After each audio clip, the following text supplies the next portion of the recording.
Have you ever witnessed a talent so immense that it felt destined to redefine a sport, only to watch it fade away too soon? Picture a hockey arena packed to the rafters, the roar of thousands reverberating off the ice, cameras zooming in on a young right winger whose every move seems choreographed by the hockey gods. He receives a pass at center ice, glides forward, and flicks a wrist shot so quick and lethal that it's past the goalie before the poor guy can't even blink. The crowd explodes in a chorus of cheers, and in that split second, you realize you're witnessing something magical, a rare blend of natural ability, nerves of steel, and lightning-fast reflexes. That phenomenon was Mike Bossy of the New York Islanders, a once-in-a-generation sniper, a man who took the league by storm, but whose name often escapes casual mentions of hockey's all-time greats. This is the story of how a legend was forced to retire far too early, leaving behind a legacy that deserved a far longer encore. Mike Bossy, whose full name is Michael Dean Bossy, was born on January 22, 1957 in Montreal, Canada. He grew up in a family of 10 children, and it was this noisy, bustling atmosphere that partly fueled his love for sports, especially hockey, a sport that is the pride of Canadians. Bossy has mixed blood. His father is of Ukrainian descent, and his mother is of British descent. Although his circumstances were not really prosperous, his intense love for the puck and the ice rink always urged the young Mike to strive, even fiercely competing with his other brothers in the family. From a very young age, Bossy showed a natural talent for putting the puck in the net. Some of his childhood friends said that wherever Mike shot, the puck would follow, as if he had a radar to guide him. He played on the outdoor ice in Montreal, which was packed with players during the winter, and quickly caught the attention of many young coaches. However, some felt that he was a bit skinny, not suited to the high-impact style of North American hockey. But Mike Bossy proved otherwise. Size is no barrier if you possess superb finishing skills, excellent reading of the game, and, most importantly, a winning mentality. As a teenager, Bossy joined Laval National in the QMJHL, Quebec Major Junior Hockey League, one of Canada's premier youth incubators. There, Bossy made a big splash. From 1972 to 1977, he scored a total of 309 goals in just 200-plus junior games, a feat that any young player would envy. However, the thin rice stereotype still made many scouts in the NHL, National Hockey League, doubt Bossy's ability to adapt to a fierce collision environment. They thought that he could explode at the junior level, but in the professional league, where big players and powerful playing styles dominated, could Bossy continue to shine? In the late 1970s, the NHL was evolving into a more offensively dynamic league, and expansion teams from the early decade were beginning to shed the label of novice franchises. The Montreal Canadiens still towered over everyone, with their aura of tradition and endless rows of championship banners. The Boston Bruins were a bruising force, and the Philadelphia Flyers, fueled by the Broad Street Bullies mentality, had made physical intimidation a staple of the game. Into this landscape stepped a soft-spoken kid from Montreal named Michael Dean Bossy, known simply as Mike Bossy, a first-round pick by the New York Islanders in 1977.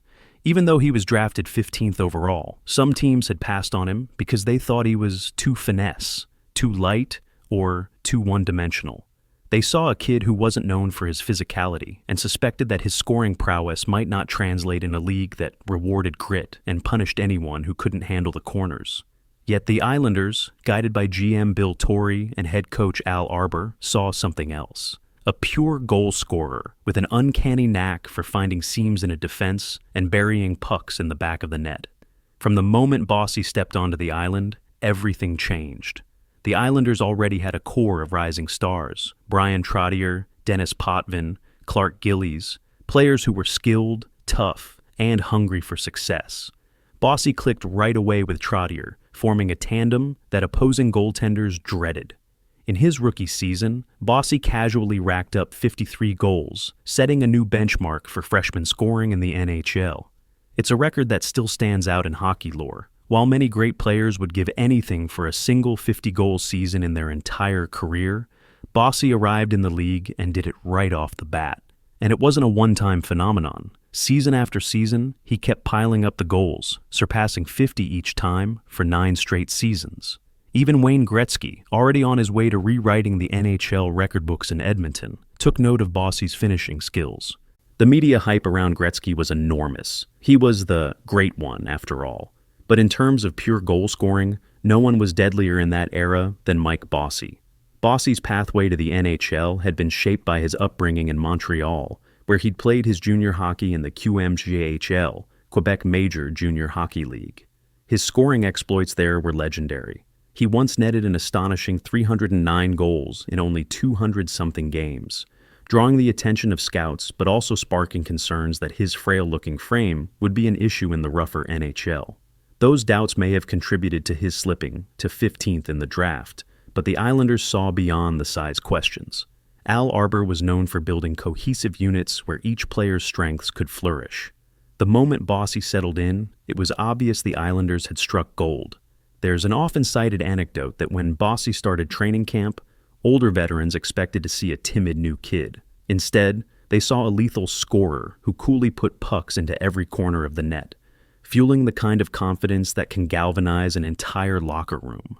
Hockey fans watched in awe as Bossy's Islanders embarked on a dynastic run, starting in 1980.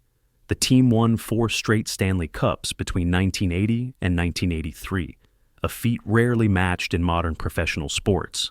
Their success was the result of a near-perfect blend of skill, chemistry, and leadership on and off the ice. Al Arbour instilled a disciplined system, supportive defense from forwards, rock-solid net-minding from Billy Smith, and methodical breakouts that freed up lethal scorers like Bossy.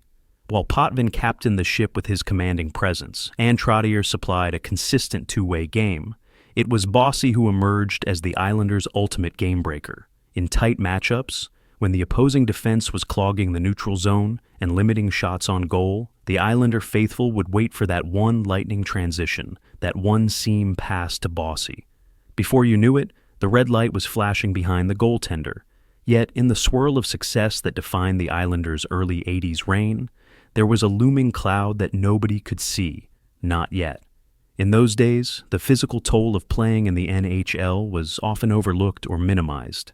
The game was ferocious, especially for a skill player who didn't shy away from slot areas and prime scoring lanes. Bossy might not have been known for fighting or big hits, but he wasn't afraid to battle in front of the net or absorb punishment if it meant netting an important goal. Over time, those collisions and cross-checks began to accumulate. Bossy's back became increasingly troublesome, a persistent ache that grew from a mild irritant into a chronic problem.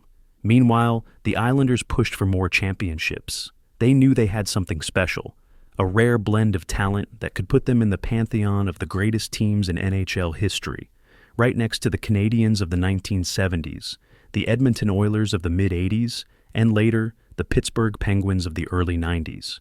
Between 1980 and 1984, the Islanders reached the Stanley Cup final 5 times, losing only in 1984 to Gretzky's Oilers, who were on the cusp of their own dynasty. By then, Bossy had already left an indelible mark with multiple clutch playoff goals and a Conn Smythe Trophy as postseason MVP in 1982. He also put together a remarkable 17-game point streak in the playoffs, just one more highlight in a never-ending highlight reel. Opposing players openly marveled at his shot release. Defenders could position themselves perfectly, do everything by the book, yet Bossy would still find a tiny window to send the puck screaming off the post and in. It was unstoppable, and it felt unfair. Perhaps even more incredible was how easily he seemed to do it. There was no fanfare, no showboating. He was quiet, measured, almost as if he knew his time to shine might be limited, so he wasn't going to waste it on anything other than scoring goals. Meanwhile, his personal life and persona remained relatively low profile for someone breaking so many records. Bossy wasn't the type to chase media headlines. He was deeply focused on his craft.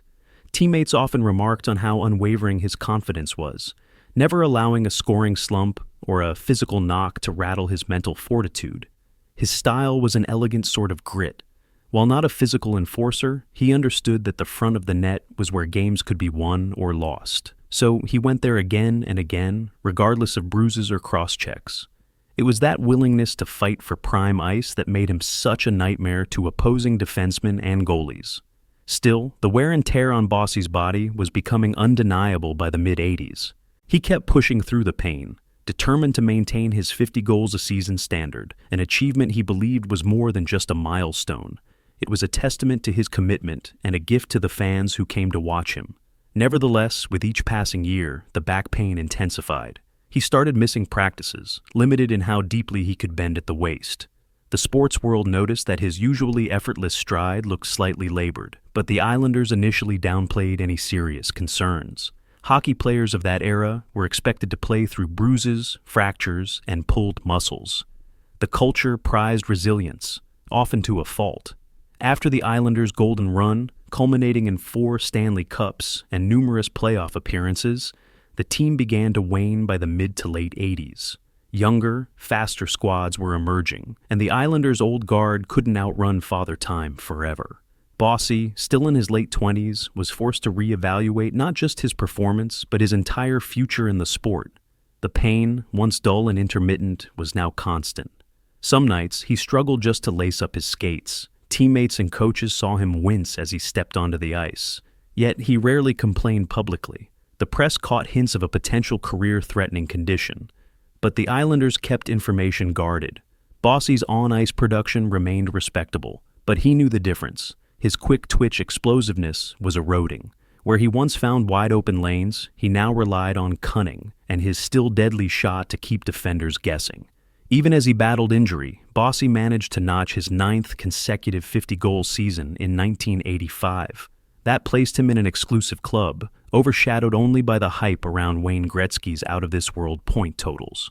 By 1986, the writing was on the wall. Bossy's back was deteriorating faster than anyone could manage. Specialists recommended extended rest or surgeries that might sideline him for a year or longer. In an era where sports medicine was less advanced, such a recommendation could effectively mean the end of a career. For Bossy, who had always taken pride in being able to suit up every game, to consistently contribute, it was a devastating dilemma. It wasn't just about losing the ability to score goals. It was about losing the camaraderie, the quest for championships, and the daily routine of stepping onto the rink to fire pucks at unsuspecting goalies. He attempted to play during the 1986-87 season, but it was evident that this once unstoppable sniper was running on fumes. Media, fans, and even opposing players sensed they were witnessing the final chapters of an extraordinary but heartbreakingly brief career. Comparisons were made to other athletes cut down in their primes, Sandy Koufax in baseball, for instance, or a star NFL running back who succumbs to injuries way too soon. While the Islanders struggled to remain competitive, Bossy tried to push through the pain for one final run, one last shot at that 10th consecutive 50-goal season, something no one in the league had ever accomplished. He fell short, finishing with 38 goals in 63 games, still impressive, but not enough to mask the fact that the game's greatest finisher was about to be relegated to the sidelines permanently. In the offseason, after exhausting all medical options, Bossy announced that he was stepping away from hockey. It wasn't framed as a formal retirement at first. There was hope that with rest and rehabilitation, he might return to the Islanders' lineup. But as the months passed, it became evident that the damage was too severe. In 1988, Bossy officially called it quits at just 30 years old. The reaction around the league was a mixture of shock, sadness, and profound respect. At the time of his departure, Bossy had scored 573 goals in only 752 regular season games. He was also one of the few players who could say they averaged more than a point per game in the playoffs while winning 4 consecutive Stanley Cups. Critics, if there were any, couldn't deny the numbers. He was arguably the most accurate shooter the game had ever seen.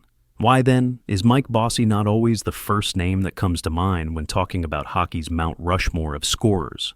Part of the reason is timing. His career overlapped with the meteoric rise of Wayne Gretzky, who broke record after record in a way that was impossible to ignore. Another factor might be the style. Bossy was quiet, unassuming, and he didn't court media attention. Meanwhile, Gretzky, Mario Lemieux, and others captured headlines with flamboyance or overcame near-superhuman odds. Additionally, the Islanders' success, though monumental, occurred in a smaller market compared to Toronto or Montreal. and they lack the century-old tradition of the Canadiens or the original six spotlight. Despite that, to real hockey aficionados, Mike Bossy's significance is on par with the greatest talents ever to grace the rink. But the forgotten NHL career narrative arises because so many younger fans never got to see him dominate, and highlight reels from that era aren't as heavily replayed as the ones featuring Gretzky's 200-point seasons or Lemieux's heroic battles with injury and illness. In the years that followed his retirement, Bossy transitioned into life off the ice, dabbling in broadcasting and community roles. He became an ambassador for the Islanders, showing up at alumni events and skill clinics, always encouraging young players to develop their shooting skills. Some reporters asked whether he was bitter about retiring early. He answered with characteristic dignity, saying he was grateful for what he did accomplish. Yet there's no denying a lingering pang of regret.